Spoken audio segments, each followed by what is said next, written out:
Suspense.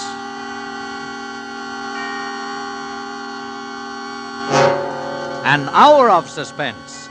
A full 60 minutes at this time with the distinguished actor-director, Mr. Robert Montgomery, as your host. Tonight, our star, Mr. John McIntyre.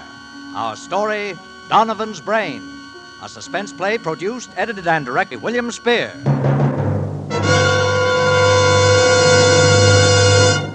Mr. Montgomery. The man across the table was talking about shaved heads and electricity, and I was listening. I'll have to admit it, I'm pretty much of a layman when it comes to things like that. I imagine you are, too. But the man I was talking with was a specialist. I sought him out after we decided on our suspense play for tonight. As you know, we're doing Donovan's Brain, and the man across the table who discussed shaved heads and electricity with such final authority was an eminent brain surgeon.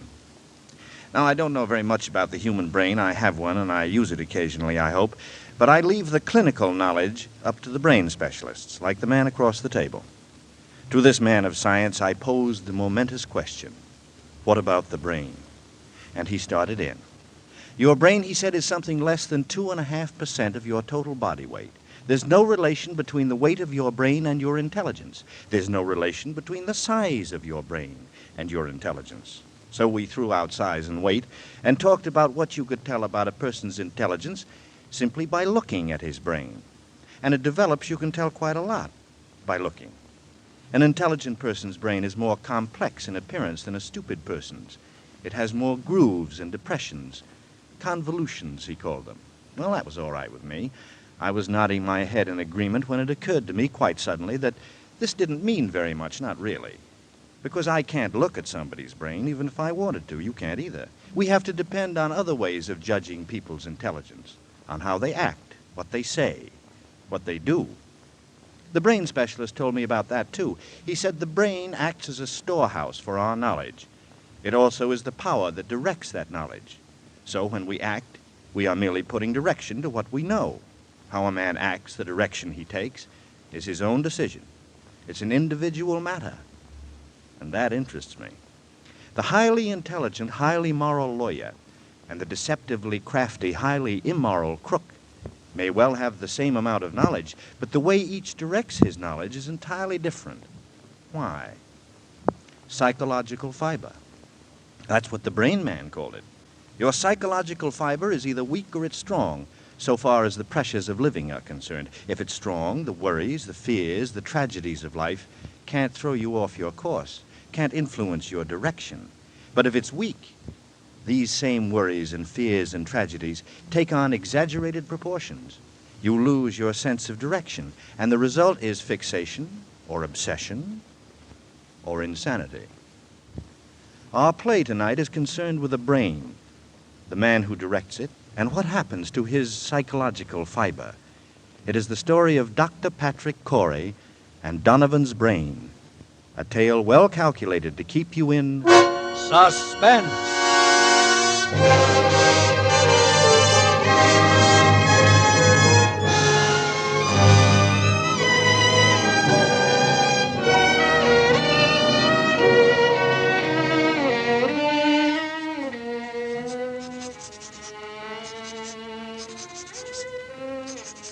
As I sit now outside my laboratory door, writing under the heading Experiment 87, this final entry in my casebook, I know that these are the last words I shall ever write upon this earth.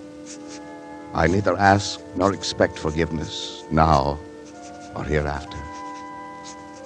And for those who seek some explanation, I refer them simply to this casebook. Let them read it carefully. From its first entry on that ill-starred day of December the 5th.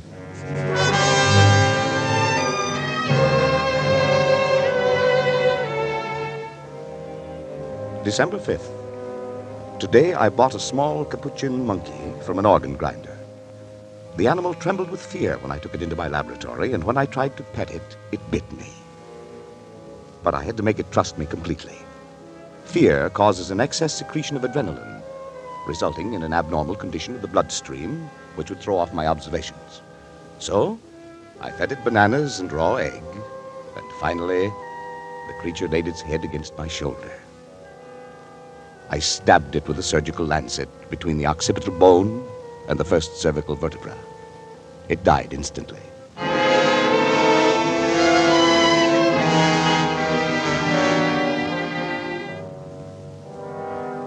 Well, David, what do you think of it? Well, it's pretty amazing, all right. You see what I've done, don't you? Well, I think so. You think so? Good Lord, don't you know? Well, after all, Dad, I'm only a second-year medical student. What of it? When I was a second-year medical student... Who is it? It's me, Janice. Patrick, Dr. Schrott is here to see you. Oh, well, let him come in. Come in, Doctor. Thank you. Patrick didn't realize who it was. You know my son, David, of course. Oh, of course. How are you, my boy? Fine, thanks, Doctor. Well, Patrick, hard at work as usual, I see. Patrick, you didn't eat the lunch I sent in to you. Or the breakfast either. I tried to get him to, Mother. Well, I've been terribly busy, Janice. Yeah, but you've got to eat, Dad. I know. What is it this time, Patrick? A brain. What? A brain, a monkey's brain.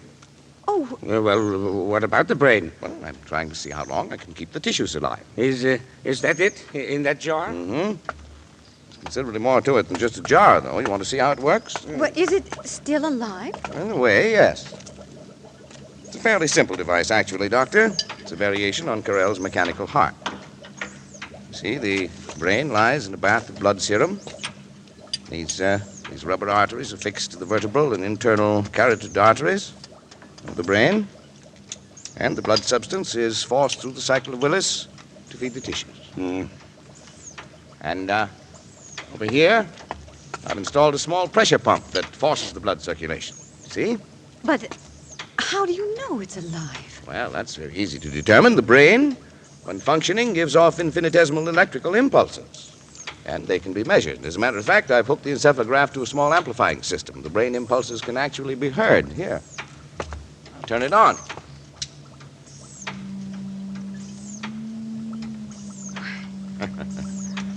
Quite effective, isn't it? Yes. Yes, it's effective, and it's wrong, Patrick. It's terribly wrong. I've tried to tell him, Dr. Schrott. He's trying to discover things that no man should discover.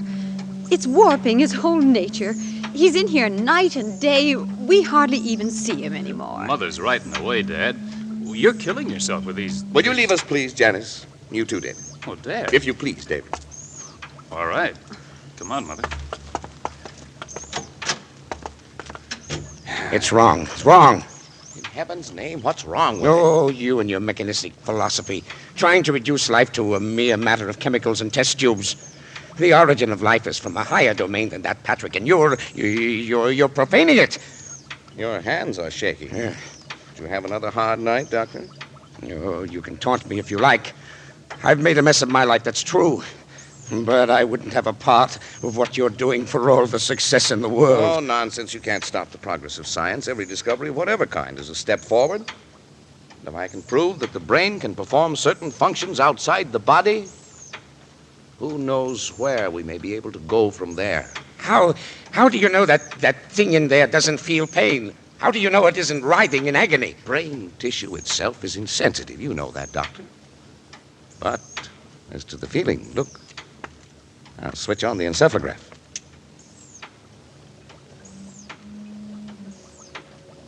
Notice the faintness of the amplified alpha rays? Notice the comparatively slow rate of pulsation? Now, notice what happens when I tap on the glass jar.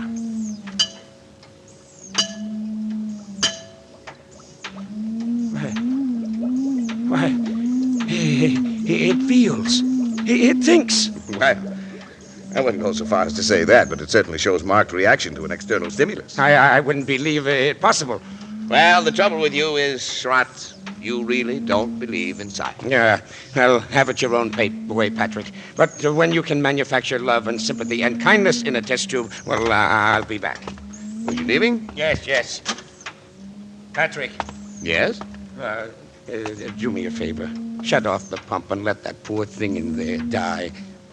Let it die? Yes. Why, if it were within my power to grant, that little brain would live forever.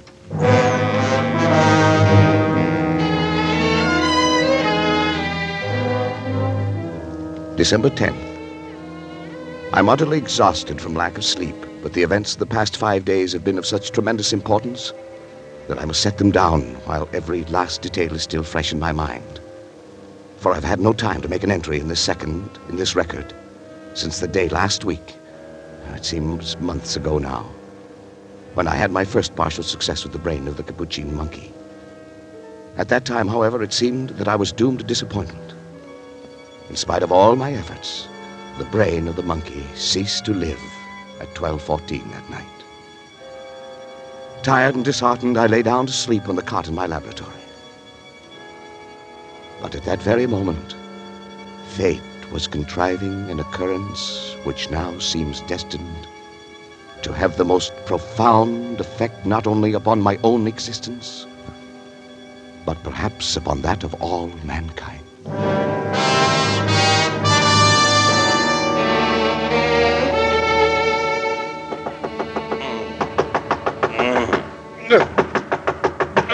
Hello? What is it? Dad, Well, come in. What's the matter? it's Dr. Schrott. Schrott, what in the world does he want? It's 2 o'clock in the Well, morning. there's been an accident or something. He's pretty upset. What of it? Where is he? He went outside again. He's at the laboratory door. Well, all right. Patrick. Oh, thanks heaven, my boy. Thank heaven. What's the matter? There's been a plane crash on the mountains. Only one of them left alive. I brought him this far, but he needs immediate operation. That's your job. You're county physician. Patrick, it's multiple fractures of both legs. The arteries are severed. The legs will have to be amputated. You're not in any shape to do the job. Well, that's not my fault. Take him to the Phoenix Hospital. I'm not going to take the responsibility. It's too far. We'd never get there in time. Oh, Patrick, please, it may mean a man's life, and your job as county physician, huh? I'm not thinking of that. But he's an important man. William H. Donovan. Donovan? The Wall Street Donovan? Yes. Oh, you've got to help me, Patrick.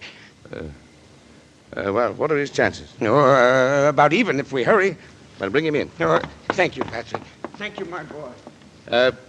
You better get some things on, David. You may have to help. Oh, sure, Dad. Oh, David. Thanks. David. Yes, Dad. Don't say anything to your mother. I don't wish her to be disturbed. Oh, sure, I know. We'll use the laboratory table. Before you go, put the instruments to the sterilizer. And don't forget the Geely saw. Oh, right. Oh, but What? oh, I thought the Geely saw was only used For for brain surgery? Oh, not always. Now, hurry. They're bringing him in from the car. Now, Come on now. Okay, Hurry up. In here now. In here. Careful, please. Put him right there on that table, please. Yes, Doctor. Easy. Better get yourself a gown and gloves, Doctor. Right over there. You won't have time to scrub. Thanks, Patrick. Thanks. Well, bad, isn't it? Pulse rapid? Heart very faint? I wasn't sure we'd even make it to here. Oh, David. Oh, yes, Dad. Half cc of adrenaline, David. 1 to 1,000 intravenous. Right. You men can go now. Is there anything else? No, thank you. Patrick. I'd rather we were alone, if you don't mind. Good night, then, Dr. Schreiber. Good night, and thank you. Now, David, if you'll remove the blanket from his legs. That's it. You see? Fortunately, a forest ranger got to him right after the crash and had sense enough to put a tourniquet on each leg. But even so...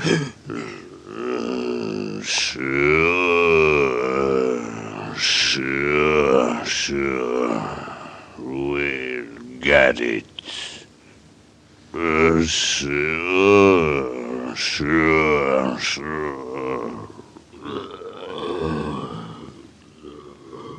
What's that he's saying? Something like sure. He said it over and over. Well, that's funny. He's got a foreign accent. He's an Armenian, I think. He changed his name to Donovan. I hadn't realized he was deformed. Well, it doesn't show us much in his pictures. Now, Patrick, I think we ought to begin. There's no use amputating those legs. No use. He'll be dead anyway by morning. Well, won't he? Well, I suppose you're right, Patrick. You know I'm right. But still, we ought to try. We can't refuse to operate just because... We are going to operate. Syringe, please, David. The large one. Here you are, Dad. Anesthetic. Will you give it, Dr. Right. Scalpel, please, David. And the Geely saw. Geely saw. Patrick. Well, No, I won't let you. after your performance tonight? But he's still alive. Precisely. My mistake with the monkey was that he was dead. I don't intend to make it again. Come, David, discount. Are you out of your mind? You're taking your man's life. I'm giving him life. Donovan won't die anyway. I mean, he would die, of course.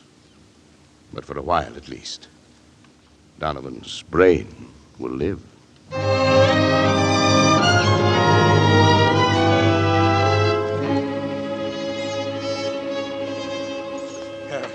You better hurry. They'll be coming for the body pretty soon. You can go now, David. Well, I think I will then. David, you understand, of course. Yes, I understand. Not a word to your mother or to anyone. I understand. Patrick, will the skull... I bandaged the whole cranium. It'll look like any head injury. I hope nobody gets any ideas about an autopsy. Oh, the coroner, you can stop that. You drive a hard bargain, don't you, Patrick? You better sign the death certificate before they get here. You know this is blackmail. Want a drink? You don't have to do that. I'll sign it. I'm sorry, but it was a chance that comes once in a lifetime. William Donovan has one of the greatest minds, has one of the greatest brains in the world today. And now you have it. It's madness, Patrick. You think I won't succeed? Succeed in what? Turn on the encephalograph.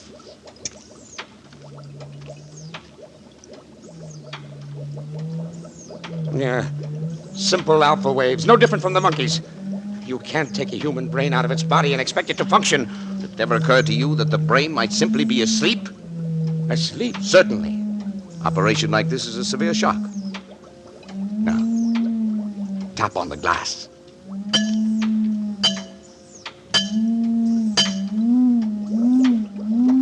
Good Lord, Patrick. Delta waves. It was asleep. You woke it up. It's actually conscious. Yes. There are 3 of us conducting this experiment now, Schrott. You and me and William Horace Donovan.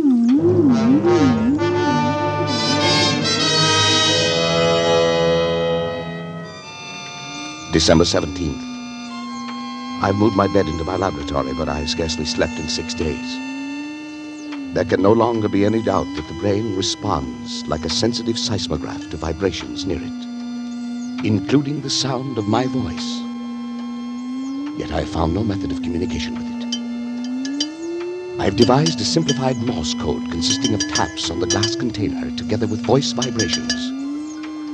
Perhaps we can teach the brain.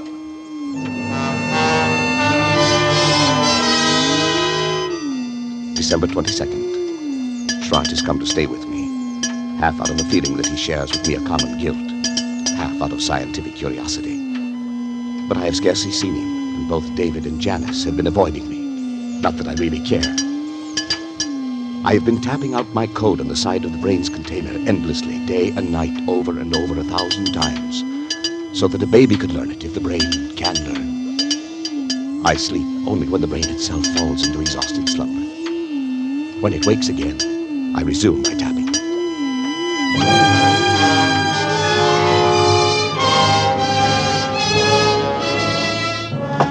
Schrott! Schrott, wake up! Yes, Patrick. Get up, hurry! Well, what's the matter? Is something the matter? Come, I want you to see something. Oh, Patrick, you look like a Hurry. ghost. Where are we going? Back to the laboratory. I can't believe it myself. I may have been dreaming. Delirious. What happened? Come on. You hear that? The delta waves. Yeah, it seems disturbed. You've got to check my observations for me. If my reasoning is wrong, tell me. I can't be sure of anything anymore. Yes, Patrick, yes. Now listen carefully, Doctor. You know I've been trying to communicate with the brain in code. Now, if I were able to cause a distinctive pattern of the brain's delta waves by a specific command in code, if the brain responded with the same pattern of sound each time I issued the command, it would prove that I had succeeded in communicating with the brain, wouldn't it? Yes, Patrick, yes, I think it would. Now, listen. Donovan.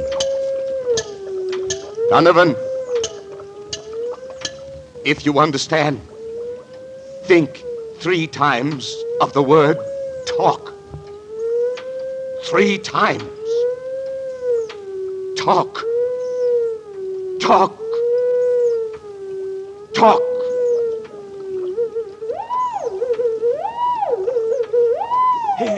It answered. It spoke. Quiet yourself, just as I did the same word 3 times. Donovan, talk. Talk. Talk. Then I'm right. It's true. Patrick, this thing has learned to talk.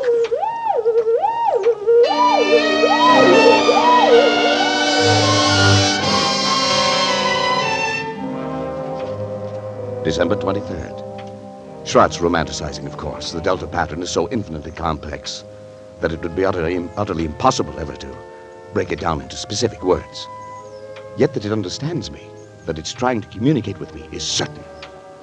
Schrott suggests mental telepathy, that I try to make my mind a blank, as the mediums call it, while at the same time increasing the energy content in the plasma that feeds the brain in the hope of stepping up the brain's electrical potential, as one would step up the power of a radio station. But naturally, telepathy is nonsense. But the feeding theory intrigues me. I shall try it.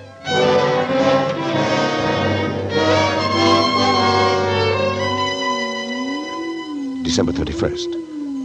Notice today, for the first time, 2 distinct nodules of new brain cells on the frontal lobex. Electrical potential is increased to 510 microvolts. I've begun smoking cigars, although I've always hated them before. Nerves, I expect. January 6th. Nodule still growing. Electrical potential 1450, but with no observable results. Have lately felt a compelling urge to know more of Donovan's life, and have collected every available scrap of information about him. Strange man, ruthless, actually evil in many ways, but nonetheless an extraordinarily brilliant mind.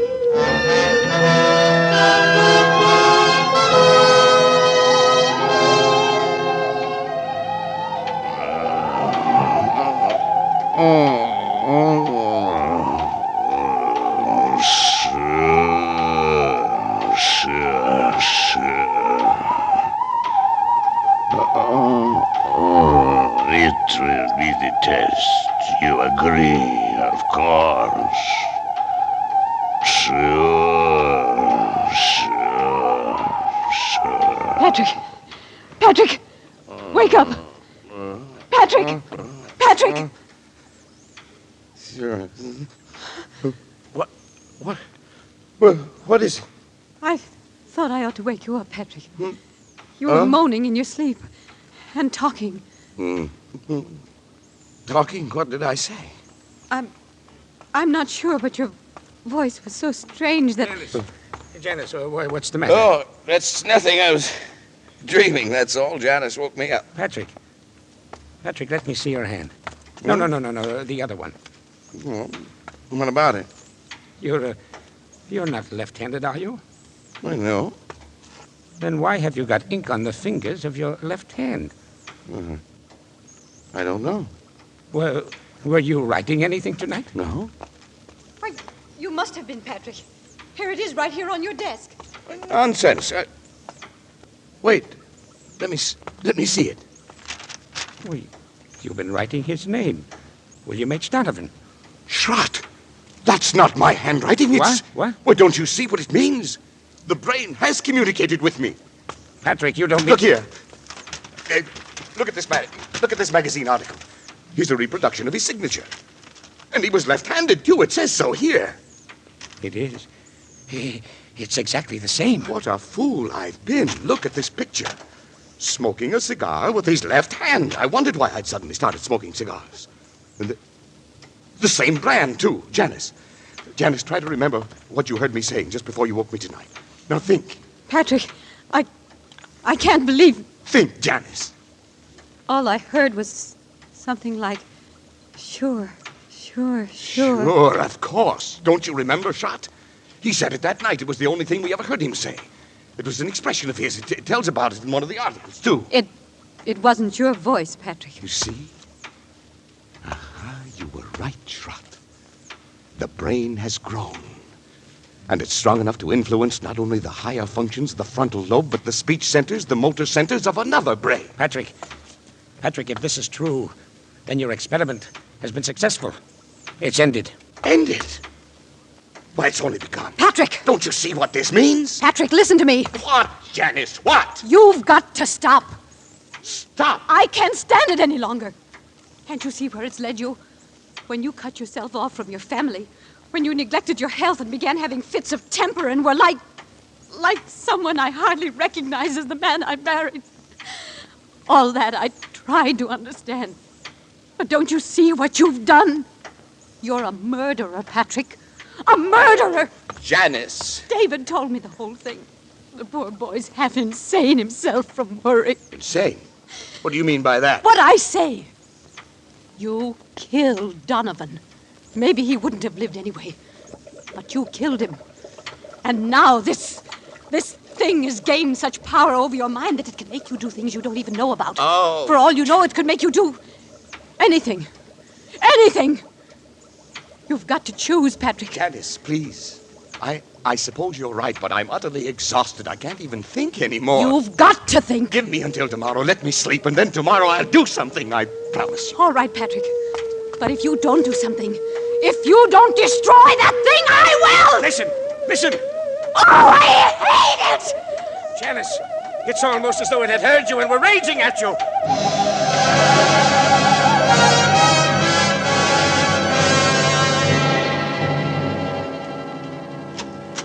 This way, please, Dr. Corey. But, Patrick, why are we going in here? A psychiatric I told you I'd clinic? do something, darling, and I've got an idea. You mean having yourself psychoanalyzed? Something like that? Something like that. I'll tell you about it later, dear. First, I want to talk to this man alone. Dr. Zanga, this is Dr. Corey. Oh, how do you do, Dr. Corey? I've heard something of your work. Oh, yes. Oh, and this is Mrs. Corey. Oh, of course. Excuse me. I'm happy to meet you, Mrs. Corey. Thank you, Doctor. Won't you come into my office, Doctor? Yeah, Janice, would you mind waiting here in the reception room? I'll be out in just a moment. Well, certainly, dear. In here, please. Well, Doctor, she seems quite normal. I had expected from what you told me on the phone. Yes, I know, but I can assure you, deeply as it pains me to do so, that she's quite insane. Oh, I see. Paranoia.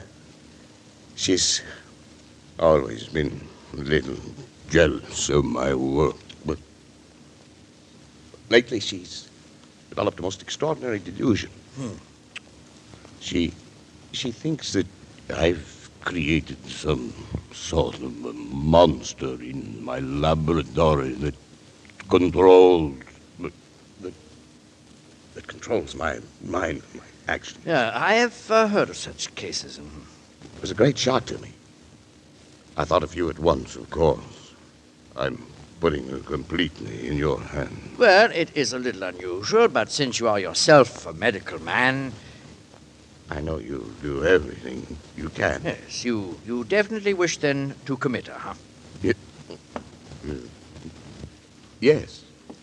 You have the papers. Here they are. Just your signature will be enough. There you are. You'll keep me informed. Oh, naturally.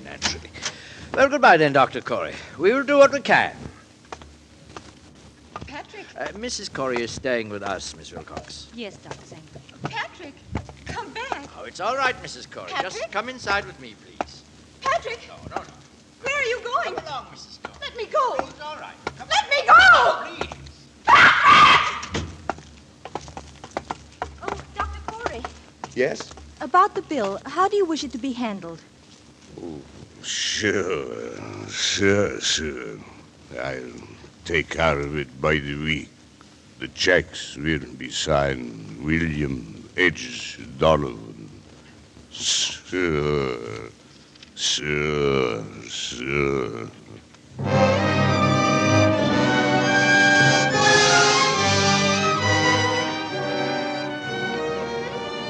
January 15th. It's nearly a week now since Janice went away. I cannot understand how she could have left me just when I needed her most. When I tried to question Schrott or David about her, they only look at me strangely and change the subject. Clearly, they too are in on the conspiracy. Sometimes it seems the only person I can trust is Donovan, the brain. It communicates with me more freely now each day. I know it has some great plan in mind for me, for both of us.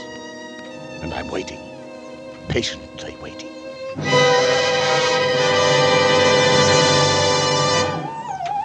Donovan, I'm listening, Donovan. Don't be angry, Donovan. I'm trying to understand. I'm listening, Donovan. I'm listening.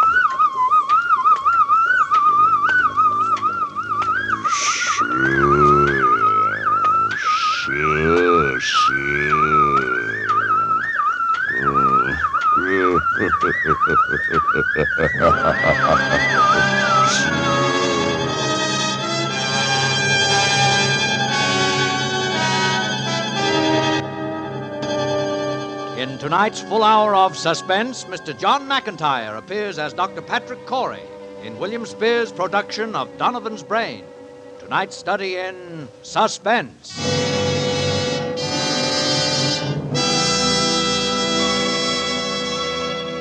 In just a moment, we will return with Act Two of Suspense. This is CBS, the Columbia Broadcasting System. And now, back to our Hollywood soundstage and your host for Suspense, Mr. Robert Montgomery. At the outset of Experiment 87, we were concerned with a man of science who had a wife and a son whom he loved and who loved him. He was a gifted scientist, dedicated to his work, and he signed his name with his right hand, Dr. Patrick Corey. That was before Donovan's Brain. That was before his psychological fiber weakened against the force of a powerful obsession. And with this weakening, his power to direct his knowledge has become twisted. Now we look again at Dr. Patrick Corey, man of science. He has alienated friends and family. He has had his wife committed to an institution. His entire life has become a thing contained in a vat, controlled by pounding electric waves, and he signs his name with his left hand, William H. Donovan. And now, with John McIntyre as Dr. Patrick Corey, and with Act Two of Donovan's Brain, we again hope to keep you in Suspense.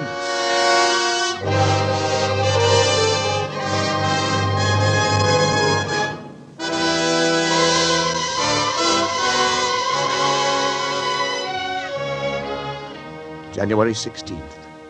It is now 6 weeks, exactly 42 days.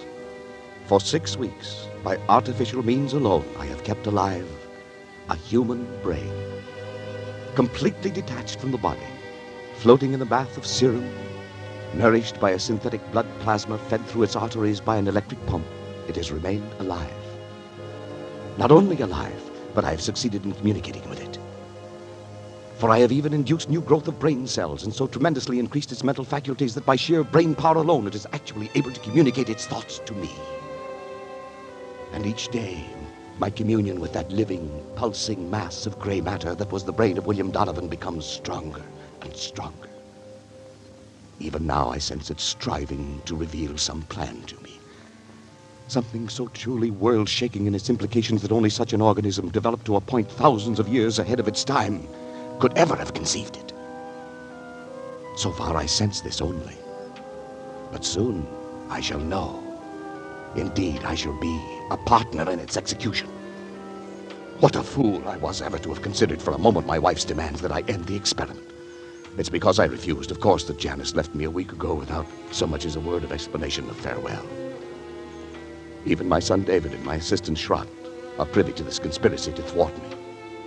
For when I asked about Janice, they pretended to know nothing, or seek to avoid my questions.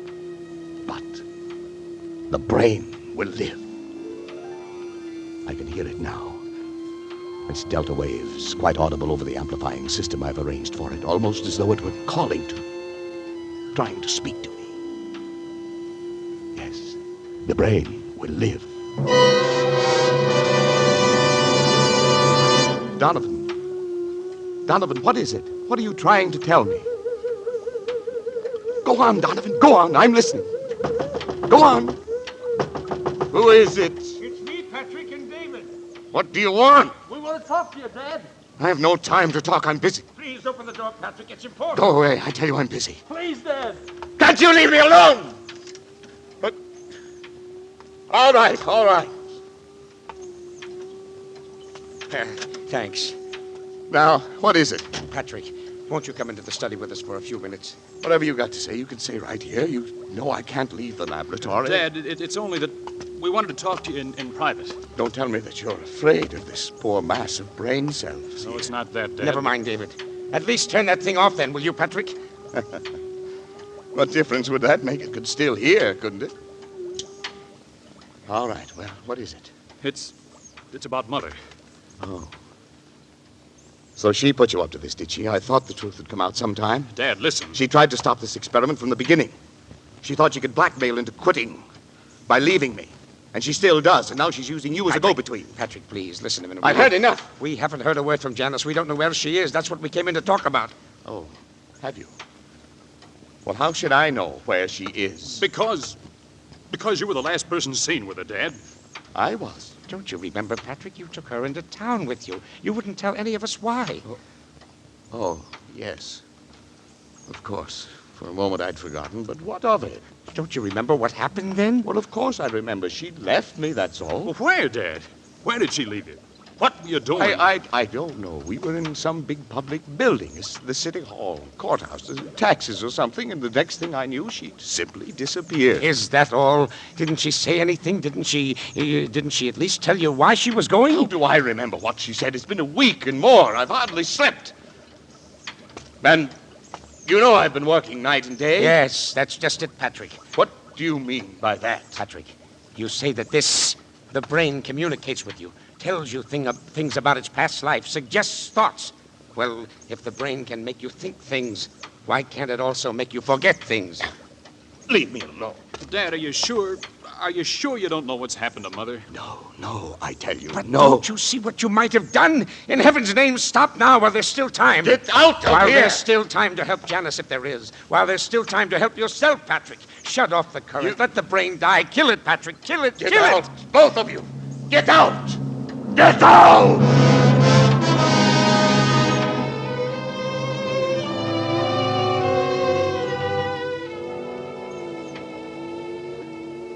The brain continues to convince more and more easily, but nothing further on what I have come to think of as the plan.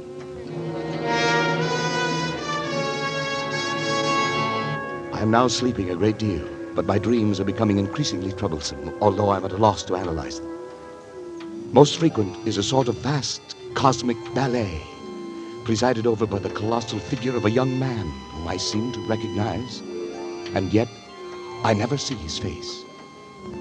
It is as though the entire population of the earth were moving past him in review at his command.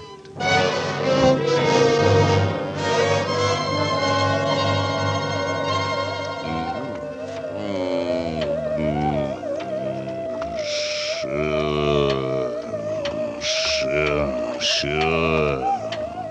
Now. Do it now. Help me! Now. Help!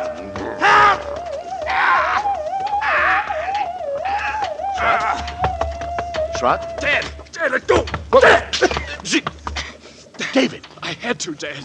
Well, never mind now. Here. Help me with Shrot. He's fainting. No, David, don't let him touch me. David, Don't let him touch me. It's all right now. Here. Here's a glass of water. Well, what's the matter? You're trembling all over. I can't. What are you looking at me that way for? You look frightened half to death. Dad.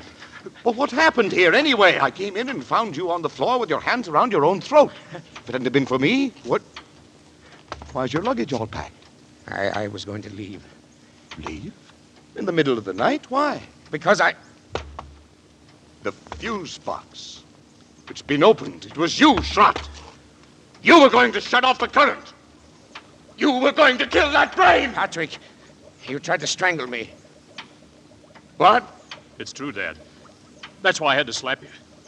But that's absurd. I came in here and I found Trot with his hands around his own throat. He was strangling himself. Dad, please think a minute. Nobody can strangle himself. Look at these marks on my throat. You think I could have done that? No, it's not possible. And yet... It's true, Patrick, true, that I tried to shut off the current. I was afraid for you. But as I opened the fuse box, I heard the delta waves in the laboratory suddenly become stronger and louder than they'd ever been before. And then... And then I Yes, yes. Then the brain. You even spoke in Donovan's voice, Patrick. His voice? Yes, that recurring phrase of his, sure, sure, sure, in his very tones, his very accent. You've created a monster, Patrick. It has the power to make me commit murder. Patrick, what about Janice? Schrott, you don't think I couldn't have done a thing like that? You couldn't have done what you did tonight if you'd been yourself? No. Even a hypnotist can't force a man to... Don't worry about it now, Patrick. It's probably all right. We'll try to find it tomorrow. We'll do everything we can, but first... Dad, don't you see? Dr. Schrott was right. You've got to destroy... well... Maybe then I could remember it, yes. The brain must die. Pull the switch in the fuse box. It will only be a matter of seconds then. Yes. But... You've got to, Patrick. Schrott!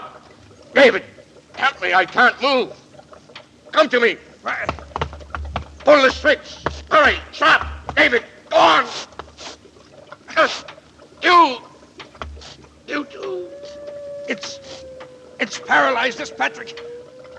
The brain won't let itself be killed. Then it has the power to live on, to command us as long as we live. To make us do anything it wants. To kill, murder. Dad, what are we gonna do? Listen. The brain. It's laughing.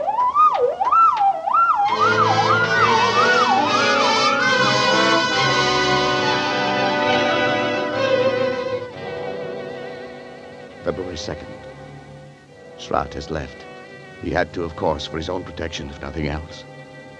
Before he left, I swore him to eternal secrecy. And he's going to try to find Janice. The very thought that any harm might have come to her through me is enough to drive me almost mad. As for David, he's strong enough to prevent any untoward accidents. And he's volunteered to stay with me. He'll sleep at night behind locked doors. We must devote every faculty we possess, together and independently, to finding a way of destroying the brain. Perhaps while it sleeps, although it seems to have developed tremendous powers of the subconscious which operate even in sleep. A recurring dream. The now oppressive sense of some further task to be performed continues. Oh, if Janice were only here. Even her presence, I know, would help immeasurably to combat this fearful thing. A terrible thought crosses my mind. Could Schrott have left if the brain had not, for some reasons of its own, actually wanted him to leave?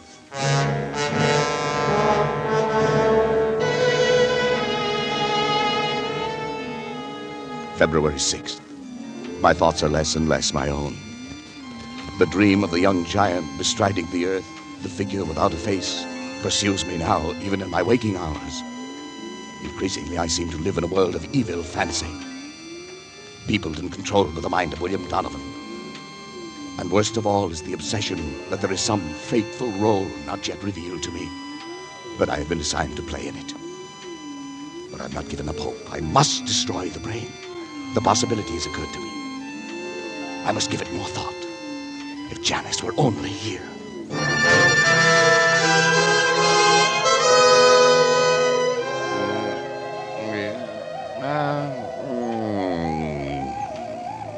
Sure.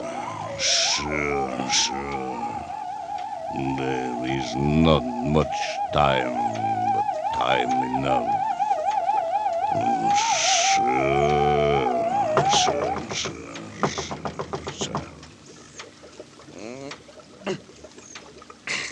Hello? Who is it? Patrick. Janice! Janice! Hello, Patrick. Oh, Janice, my darling. How are you, Patrick? Why, well enough. But Janice, where have you been? Where have I been? Yes, we had no idea. I've been half crazy worrying about you. Did Schrott finally find you? Uh-huh. Schrott found me. Well, Janice, why did you leave me that day? Why didn't you at least tell me? Where did you go? I was with friends. Did Schrott tell you anything? No, nothing special. Janice, I know I haven't been a very good husband these last months. I haven't been very kind or considerate or even civilized. I haven't been myself, Janice. I know, Patrick. My poor darling. But if you'd only known how I missed you after you left, how I needed you, I need your help, Janice. I know, Patrick. I came back to help you. But what? Where's... Only asleep in the next room ever since... That is, lately he's tried to make it a point to sleep only when I do. Keep an eye on things. Patrick, I'm going to help you. All I can.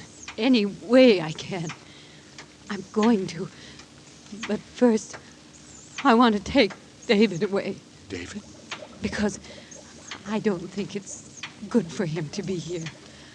I don't think that you... Then Schrott did tell you. Yes, Patrick, he did. Oh, Janice. Oh. I don't know what to do. My mind is only half my own. Lately, I don't even know what I myself, or whether I'm someone else.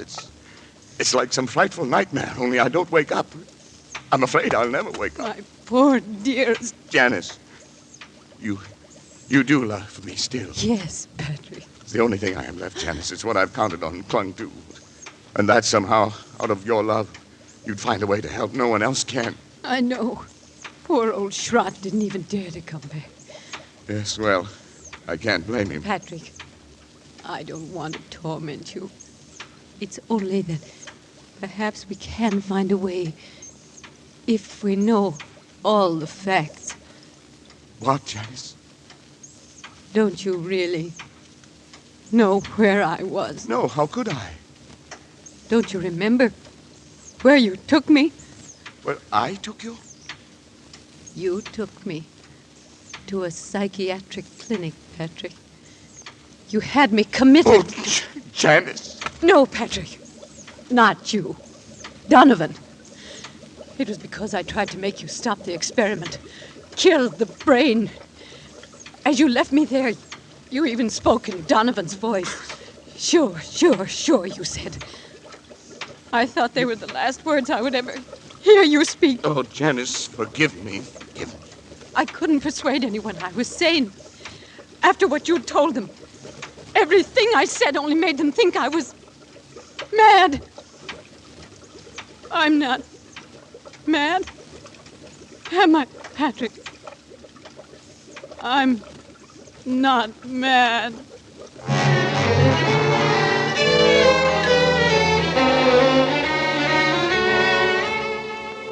Janice will be gone for some 3 hours. I have sent her into town for Dr. Zanger, the psychiatrist. Maybe he can help. But now I'm overcome with the thought of the humiliation I shall have to suffer when other medical men become aware of the position I'm in. It'll be the end of my career, my reputation, all my hopes. It's folly to think that Zanger would keep it to himself. Indeed, he would have no right to. I can bear it if I must. But another way, a possibility came to me yesterday, and I've been thinking it over. There's no harm in trying it in any event. I must try. I have 3 hours.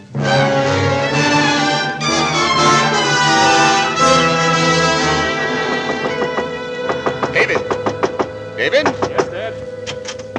David, what's your blood type, do you know? Oh, as a matter of fact, I don't think I do. Why? Well, no matter. We can easily find out. David, I think at last I know a way. To kill the brain? Yes, it's simple. Perfectly natural, and yet 9 chances out of 10 it's something Donovan would never have known about. I do it myself, but unfortunately my blood type is the same as his. Oh, a transfusion? Of course. I have to replenish the blood substance periodically anyhow. It's about time to do it again. I've always used my own because it was the same type as his, but if yours is a different type, the right type. You mean the wrong type? Yes. Given the wrong type, the brain will die. Yes. It sounds possible. I'm sure of it. I know it. Oh, but suppose the brain knows. It knows other things. I thought of that. It's a chance we'll have to take. If you're willing. Oh, of course I am, Dad. Then we'll take a blood sample now. Come to the laboratory. If only I have the right type. Or rather, the wrong type. If you haven't, we'll find someone who has. Maybe Schrott.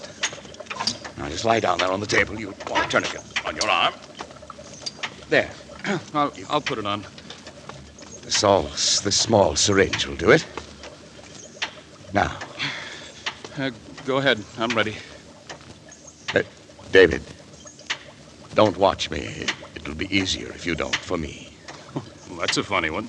Coming from you. Well, doctors are never quite as steady with members of their own family, you know. Ready? Sure. There we are. You all right? Yeah. I'm all right. Me through in just a second. You getting it all right? Yes, just a second now. Dad, I'm sleepy. It'll be over in a moment. But what's the matter? Why am I so sleepy? You'll be all right. Sleepy. So sleepy. Sure. That is what anesthetic is for, to make you sleep.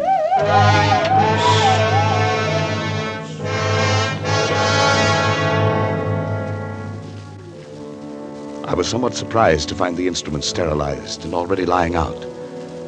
But I worked more rapidly and skillfully than ever before in my life.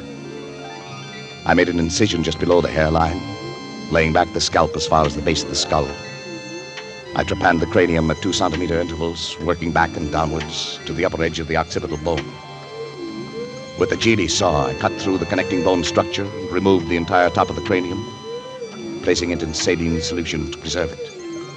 I made a semicircular incision in the dura mater, laying it to one side, exposing the brain. As I dissected out the facial, auditory, and pneumogastric nerves to free the medulla oblongata, I became conscious of an insistent clamoring, something like a mounting hysteria in the distant reaches of my mind, almost as strong as the irresistible compulsion that drove me on. But my hand did not falter. With a sure stroke, I severed the spinal cord just below the first cervical nerve.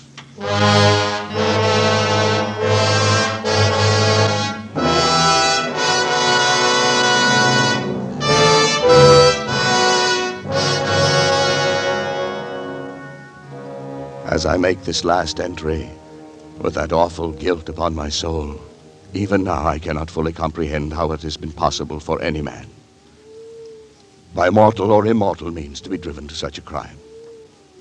Even the divinity himself did not demand of Abraham that final sacrifice of expiation, when he, with his only begotten son, ascended the Mount of Olives. Perhaps Schrott is right. Perhaps there is indeed in man some spark of the divine that will elude our test tubes and our laboratories until the end of time. Perhaps that is the one thing that even Donovan did not foresee. I only know that at the instant my son died under my own hand, I was set free.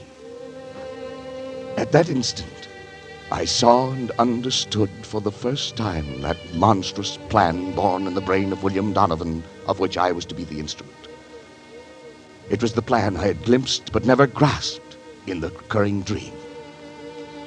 Donovan did aspire to the domination of the world.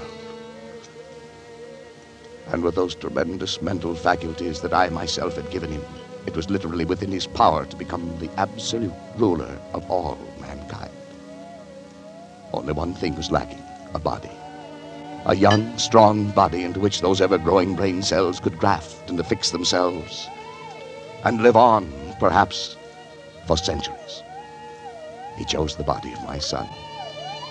And now, at last, too late, I'm free to destroy this foul thing of my creation.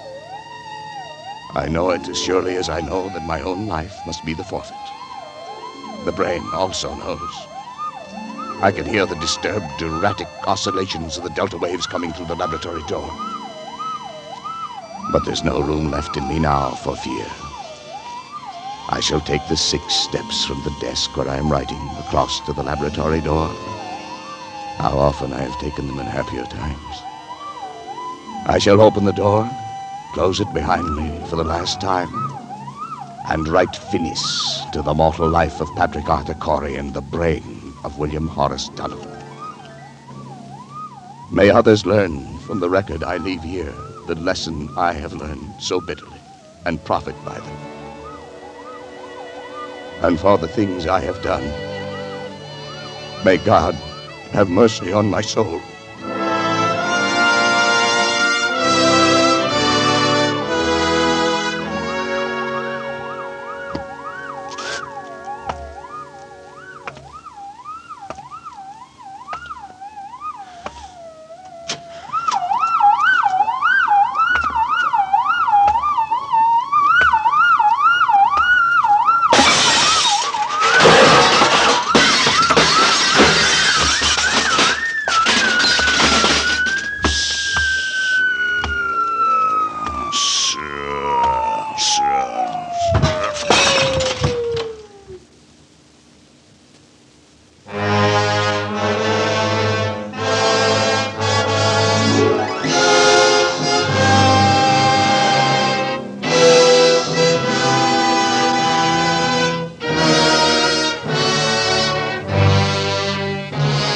Arizona, February 7th. The bodies of Dr. Patrick Arthur Corey and his son David were found in Dr. Corey's own laboratory early today.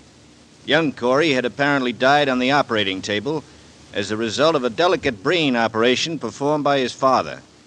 In the case of Dr. Corey, there was nothing to indicate the cause of death. But medical authorities who viewed the body, including the famous Dr. Gustav Zanger, gave us their opinions that he might have died of a shock as the result of the unsuccessful operation on his son.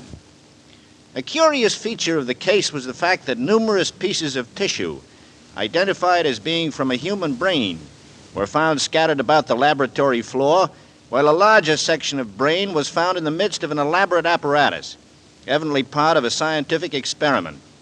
Medical authorities stated, however, that they were unable to explain the nature of the apparatus and that the brain itself was in such a state of decomposition as to indicate that it had been dead and slowly decaying for at least 2 months. Dr. Corey is survived by his wife, Janice. She was committed to the county asylum for the insane late this afternoon. Burial of Dr. Corey and his son will be at the Mount of Olives Cemetery.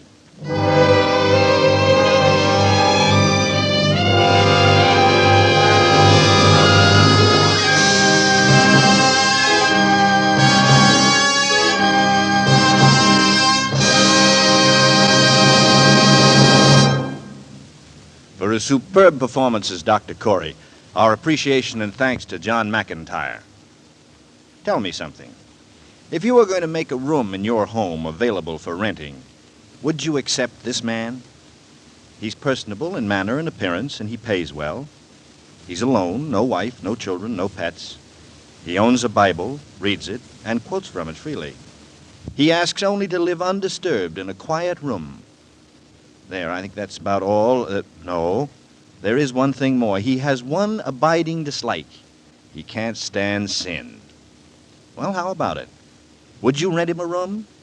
I suggest you wait to answer. Yes, I strongly suggest you wait until next week, when I appear at the home of Mr. and Mrs. Robert Bunting as the lodger from the famous novel by Mary Belloc Lowndes. Mr. Montgomery may currently be seen in the Universal International production Ride the Pink Horse. John McIntyre may soon be seen in the 20th Century Fox production Northside 777. Donovan's Brain by Kurt Siodmak was adapted for suspense by Robert L. Richards and was produced, edited, and directed by William Spear. Lud Gluskin is our musical director and conductor, and Lucien Morawek composes the original scores. Next week, hear Robert Montgomery as the lodger on radio's outstanding theater of thrills, 1 hour of suspense. This is CBS, the Columbia Broadcasting System.